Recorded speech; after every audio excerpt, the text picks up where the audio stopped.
The other day I went down to my local nutrition store. I buy some supplements there and sometimes these big bulk containers of protein powder. And the stuff I buy there is a little bit more expensive than you can buy on Amazon. But the lady that owns the place is super helpful. She's been running it for about 15 years and she's super knowledgeable. And so if I have any kind of questions whatsoever, she knows the answers. And so it's such a good experience, I'm willing to pay a little bit more money to get my supplements if she can help me find the right supplements based on what I want. Whereas if you look online, it's hard to tell because most reviews are kind of not fake, but they kind of are not as accurate as you'd like to be if you want to buy a supplement to improve your health.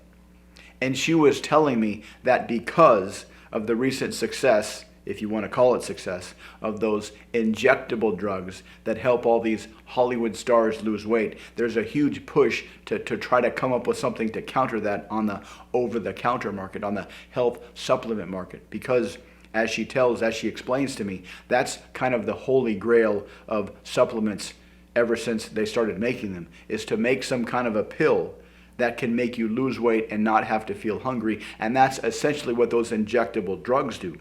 They slow down your digestive system so you always feel full. So essentially, they work as an appetite suppressant.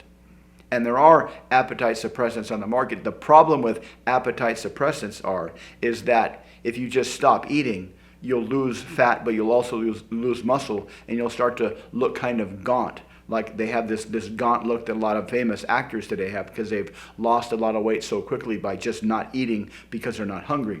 And so the holy grail is some kind of drug that will turn off your hunger, but only after you've eaten a certain amount of calories.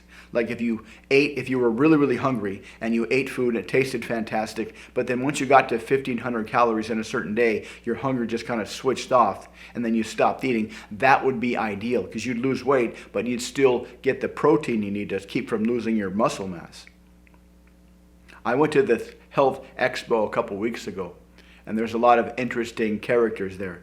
A lot of people selling questionable stuff, a lot of holistic health practitioners, a lot of yoga people, a lot of people selling sketchy supplements and diet programs. But there was this chiropractor there giving a small kind of a workshop. And I stuck around after the workshop because it was about basic ideas, and he touched on the idea of yoga. And while I was there, it came into my mind that I need to research yoga more because I've been doing a few poses in the morning, but I'm not quite sure if I'm doing them right. So I wanted to ask his opinion, and we got to talking. And when he found out that I was a hypnotist, he told me about his business arrangement.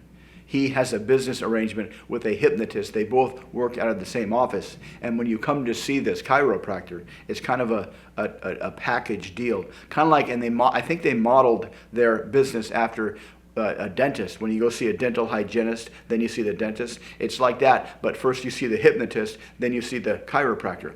But the hypnotist doesn't promote himself as a hypnotist. He's like the kind of the warm-up guy that talk to the patients about what they want in life and why they're there to see the chiropractor. So it's kind of like the dental hygienist and the dentist kind of deal where he seems to be the assistant. But what he's really doing is using this very, very powerful form of hypnosis on the patients, a kind that leaves them with amnesia so they don't remember what just happened.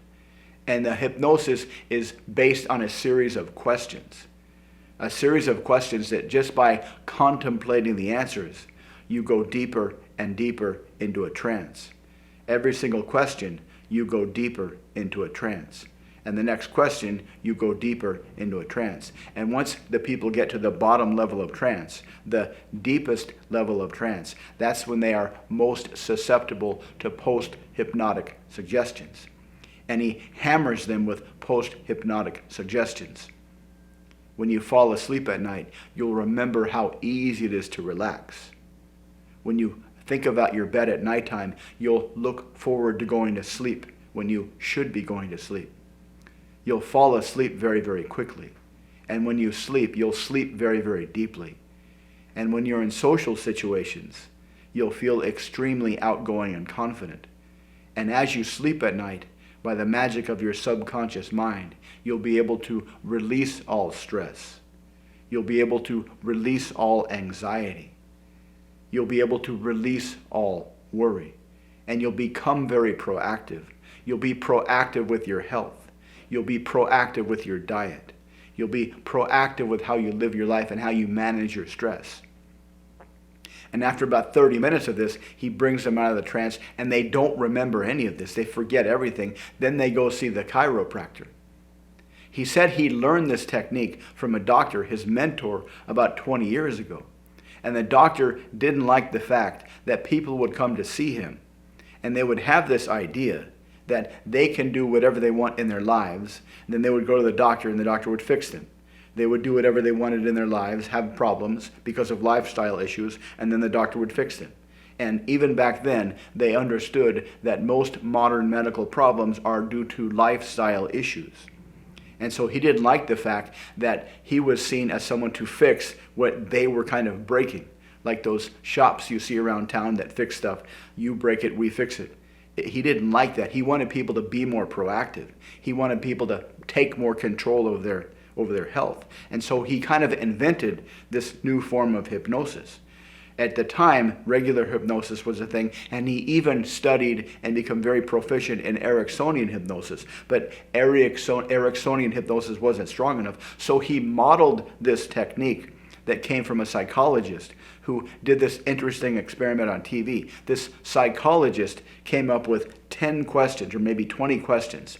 And the first question is very, very simple, very, very innocuous. What's your favorite ice cream? Oh, vanilla. Oh, my favorite is chocolate. And then the next question is a little bit deeper, and then a little bit deeper. And they did this experiment on TV. And the psychologist purposely created these questions to get more and more connections between people. And he just did the experiment on TV, and a high percentage of the people that asked each other these questions and answered these questions on TV, they got married. And this has been repeated several times. There's something about these questions. They go deeper and deeper and deeper into very, very personal things. But so long as you keep open rapport, you maintain body language rapport, and you are honest and congruent with how you ask and answer these questions, if you just go through these 10, 15, 20 questions with somebody, you have a high probability of being able to create a deep connection between you and them. And this has been repeated many, many times. And the questions are out there on the internet if you want to look for them. Or if you want me to post them, send me a link or send me a comment, and I'll see if I can find them and post them. But he modeled his hypnotic strategy after these questions, and after a lot of experimentation, that's what he did. And so he would ask his patients these questions, these subsequent questions, that would put them in a deep trance. He would give them the post-hypnotic suggestions to be proactive with your health, and they would become healthier, and they would attribute that just because of going to the doctor. They wouldn't attribute it to some kind of hypnosis. But when the doctor taught it to the chiropractor's assistant, the hypnotist, didn't want to become famous as a hypnotist because this is such a powerful hypnotic tool. Because you can put anybody into a trance. You can give people post-hypnotic suggestions that they will act on and not remember. So this is obviously a very dangerous tool to have. And so they kind of keep the hypnotist skill kind of hidden. And so when people come to see the chiropractor and the hypnotist assistant hypnotizes them, gets them deep into a trance, gives them post-hypnotic suggestions, and then they have amnesia, then they go see the chiropractor, then they have wonderful changes in their lives, but they attribute those wonderful changes to the chiropractor and not the hypnotist. So this chiropractor is very locally famous. He's always booked. They make a lot of money, and they split the profits. And the hypnotist is okay with that. He's okay with being the secret brains behind the operation, because he'd rather help people than get rich and at the expense of this technique, this very powerful technique, potentially getting loose out in the wild and people misusing this. And so after I learned some yoga poses, I went around and I looked at some other stuff. And I have this friend who's a statistician, and she works for this company that does independent testing for drug companies. Apparently the law says that if you're a drug company and you want to get approval for a drug from the FDA, you have to have your drug tested, but it has to be done at an independent company. And they allegedly have like massive brick walls, firewalls between these drug companies and the testing companies, so there's not a lot of shenanigans going on, but you never know. But she says there's tons of tests coming down the pike of drug companies that are trying to cash in on this desire to make some kind of a weight loss pill, make some kind of a weight loss technique. And so there's a lot of money being spent on some kind of pill that will help people to lose weight.